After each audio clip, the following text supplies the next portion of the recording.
국민연금 역풍입니다.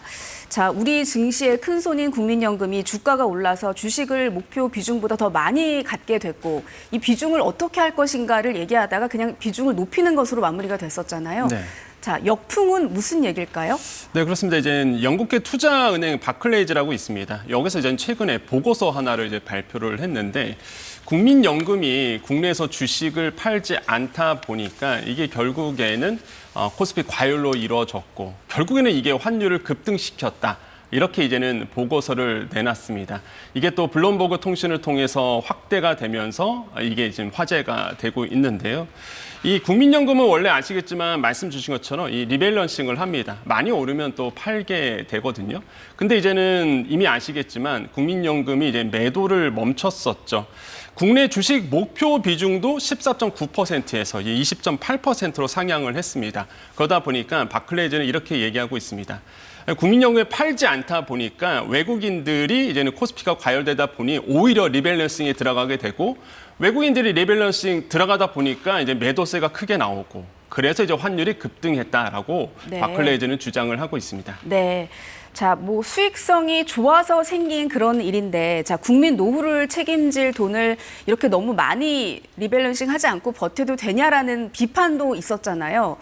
자, 앞으로 이 비중을 유지하려면 또 팔았어야 했던 규모도 꽤 컸다는 건데 이걸 숫자로 보면 얼마나 되는 규모인가요? 네, 그렇습니다. 바클레이즈 주장에 따르면요. 원래 국민연금이 국내에서 한 130조 원 정도를 이제 매도를 했어야 된다. 만약에 그렇게 됐다 그러면 외국인들이 한 100조 원 넘게 매도하지 않았을 거다라고 이제는 얘기를 하고 있습니다. 외국인들이 생각하는 건 이렇겠죠. 코스피 많이 올랐다. 우리가 좀 팔아야 되겠다. 리밸런싱 해야 되겠다. 이렇게 이제는 생각을 했다는 거고. 그래서 바클레이즈는 이런 얘기를 합니다. 국민연금이 상반기 내내 시장에 안전판 역할을 한 것이 아니라 이제 증폭기 역할을 했다. 이렇게 이제는 표현하기도 했었는데요.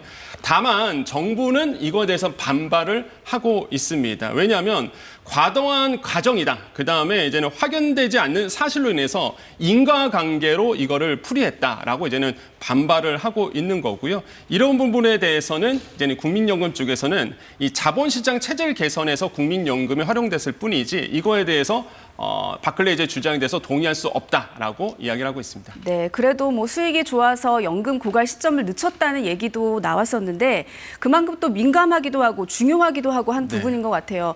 앞으로 또 이런 리밸런싱 관련된 얘기들이 계속 나올 수도 있을까요? 네, 그렇습니다. 시장에서는요, 7월에 아마 국민연금이 이제 리밸런싱이 이제 들어갈 거다라고 좀 보고 있습니다. 그렇게 된다 그러면 과연 어느 정도의 양을 이제 매도로 나올지는 이제 시장에서는 관심을 갖고 있는 거고 이 부분에 따라서 아마 우리 주식 시장에 큰 영향을 줄 것으로 시장에서는 내다보고 있습니다. 네. 코스피가 7,484.41의 거래를 마쳤습니다. 하루 사이 8.29%, 676.18포인트가 빠졌습니다. 전거래일보다 1.38% 하락한 채 거래를 시작한 코스피. 개장 직후 낙폭을 키우며 서킷 브레이커와 매도 사이드카가 연이어 발동됐습니다. 하지만 하락 흐름을 바꾸진 못했고 7,500선까지 내줬습니다. 외국인이 21거래일째 순매도에 나서며 3,500원어치를 팔았습니다. 개인이 1조 7,600원어치를 순매수하며 매도 물량을 받아냈습니다. 미국 증시에서 반도체 등 기술주를 중심으로 주가가 급락했고 중동 지역 긴장이 다시 고조된 영향이란 분석입니다. 삼성전자가 10% 넘게 떨어져 30만 전자가 깨졌고 SK하이닉스도 7% 넘게 빠져 200만 닉스를 내줬습니다. 현대차와 삼성전기 등 시가총액 상위 종목도 일제히 하락했습니다. 코스닥도 9.08% 내린 911.39의 거래를 마쳤습니다. 코스닥 시장에서도 매도 사이드카와 서킷 브레이커가 잇따라 발동됐습니다. 원달러 환율은 금융위기 이후 최고로 치솟았습니다. 달러당 1,555원 20전의 주간 거래를 시작했는데 환율 시초가로는 글로벌 금융위기 당시인 2009년 3월 이후 17년 3개월 만에 가장 높은 수준입니다.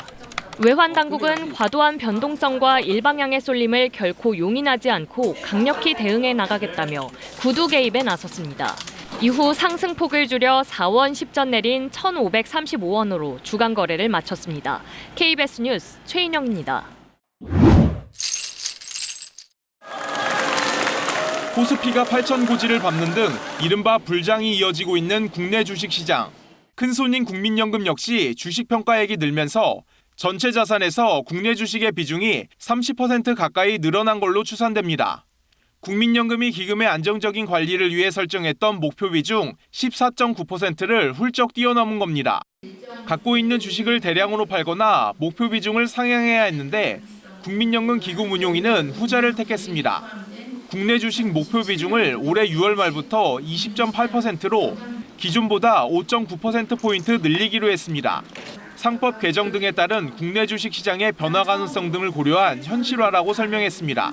금융시장 및 경제 전망, 그리고 정책 여건, 실행 가능성 등을 고려한 자산군별 목표 비중을 결정하고자 합니다. 기금운용인은 국내 주식시장의 변동성에 유연하게 대응하겠다며 주식 비중의 예외 허용치도 한시적으로 확대하기로 했습니다. 수치는 비공개합니다. 지난 1월 국내 주식 처분을 유예한 것과 마찬가지로 시장에 미칠 영향을 완화하기 위한 걸로 보입니다. 기금운용인은 내년부터 5년간의 중기자산 배분안도 의결했습니다. 2031년 말 기준 자산군별 목표 비중은 주식 55% 내외, 채권 30% 내외, 대체투자 15% 내외입니다. KBS 뉴스 전현우입니다.